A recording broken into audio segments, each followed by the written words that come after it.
दोस्तों, नर्मदा नदी को चिरकुंवारी माना जाता है। ऐसा मानने के पीछे की वजह आज हम जानेंगे। कहते हैं नर्मदा ने अपने प्रेमी सोनभद्र से धोखा खाने के बाद आजीवन कुंवारी रहने का फैसला किया। लेकिन क्या सचमुच वह गुस्से की आग में चिरकुंवारी बनी रही, या फिर प्रेमी सोनभद्र को दंडित करने का यही बेहतर उपाय लगा? क्यों नर्मदा ने आत्मनिर्वासन की पीड़ा को पीते हुए स्वयं पर ही ये आघात किया?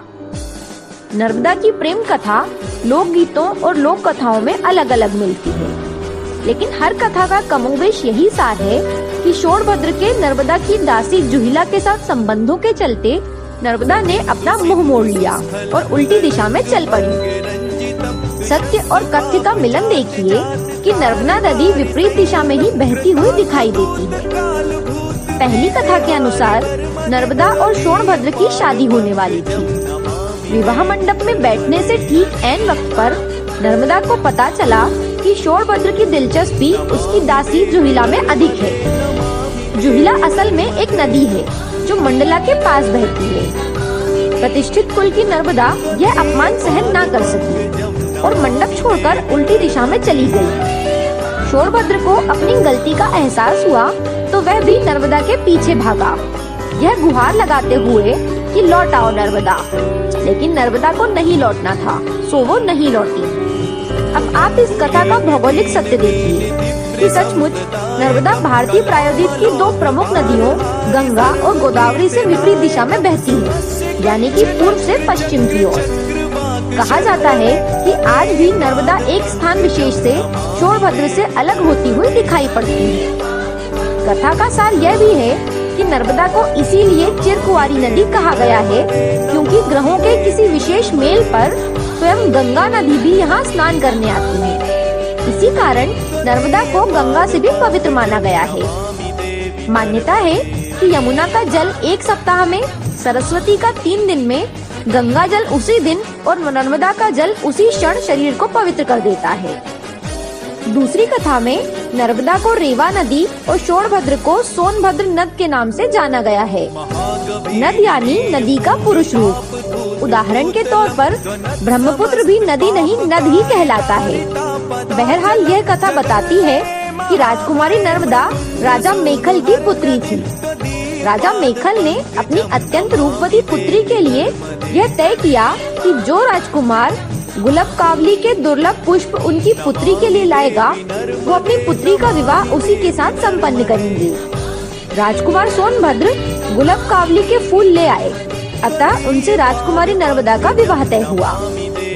नर्मदा अब तक सोनभद्र के दर्शन नहीं कर सकी थी, लेकिन उनके रूप, यौवन और पराक्रम की कथाएं सुनकर मन ही मन वह भी उसे चाहने लगी थी। विवाह होने में कुछ दिन शेष थे, लेकिन नर्मदा से रहा न गया। उसने अपनी दासी जुहिला के हाथों प्रेम संदेश भेजने की सोची, लेकिन जुहिला को मजाक सूझा। उसने राजकुमारी से उसके वस्त्राभूषण मांगे और चल पड़ी राजकुमार से मिलने। सोनभद्र के पास पहुंची तो राजकुमार सोनभद्र जुहिला को ही नर्मदा समझने की भूल कर बैठा। ये देखकर जुहिला की नियत में भी खोट आ गया। राजकुमार के प्रणय निवेदन को वह ठुकरा नहीं सकी। इधर नर्मदा का सब्र का बांध टूटने लगा। दासी जुहिला के आने में देरी हुई तो वह स्वयं चल पड़ी सोनभद्र से मिलने। वहां पहुंचने पर सोनभद्र और जुहिला को साथ देखकर वह अपमान की भीषण आग में जल उठी और तुरंत वहां से उल्टी दिशा में चल पड़ी, फिर कभी न लौटने के लिए। सोनभद्र अपनी गलती पर पछताता रहा, लेकिन स्वाभिमान और विद्रोह की प्रतीक बनी नर्मदा पलटकर नहीं आई। अब इस कथा का भी भौगोलिक सत्य देखिए कि जयसिंह नगर के ग्राम बरहा के निकट जुहिला का सोनभद्र नद से दशरथ घाट पर संगम होता है और रूठी राजकुमारी नर्मदा अकेले उल्टी दिशा में बहती हुई दिखाई देती है। रानी और दासी के राजवस्त्र बदलने की कथा इलाहाबाद के पूर्वी भाग में आज भी प्रचलित है। इस वजह से जुहिला नदी को दूषित नदी माना जाता है। पवित्र नदियों में इसे शामिल नहीं किया जाता। तीसरी कथा कहती है कई हजारों वर्ष पहले नर्मदा जी नदी बनकर जन्मी, सोनभद्र नद बनकर जन्मा। दोनों के घर पास थे। दोनों अमरकंटक की पहाड़ियों में घुटने के बल चलते चिढ़ते चिढ़ाते हंसते रोते। दोनों का बचपन खत्म हुआ, दोनों किशोर हुए, लगाव और बढ़ने लगा। गुफाओं पहाड़ियों में ऋषि मुनि और संतों ने डेरे डाले। चारों ओर यज्ञ पूजन होने लगा। पूरे पर्वत में हवन की पवित्र समिधाओं से वातावरण सुगंधित होने लगा। इसी पावन माहौल में दोनों जवान हुए। उन दोनों ने कस्में खाई, जीवन भर एक दूसरे का साथ नहीं छोड़ने की, एक दूसरे को धोखा नहीं देने की। एक दिन अचानक रास्ते में सोनभद्र के सामने नर्मदा की सखी जुहिला आ थी। 16 श्रृंगार किए हुए, वन का सौंदर्य लिए वह भी नवयुवती थी। उसने अपनी अदाओं से सोनभद्र को मोह लिया और सोनभद्र अपनी बाल सखी नर्मदा को भूल गया। जुहिला को भी अपनी सखी के प्यार पर डोले डालते शर्म नहीं आई।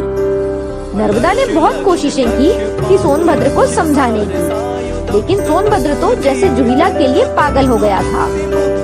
नर्मदा ने किसी तरह इस असहनीय क्षण में निर्णय लिया कि ऐसे धोखेबाज के साथ रहने से अच्छा है कि वो उसे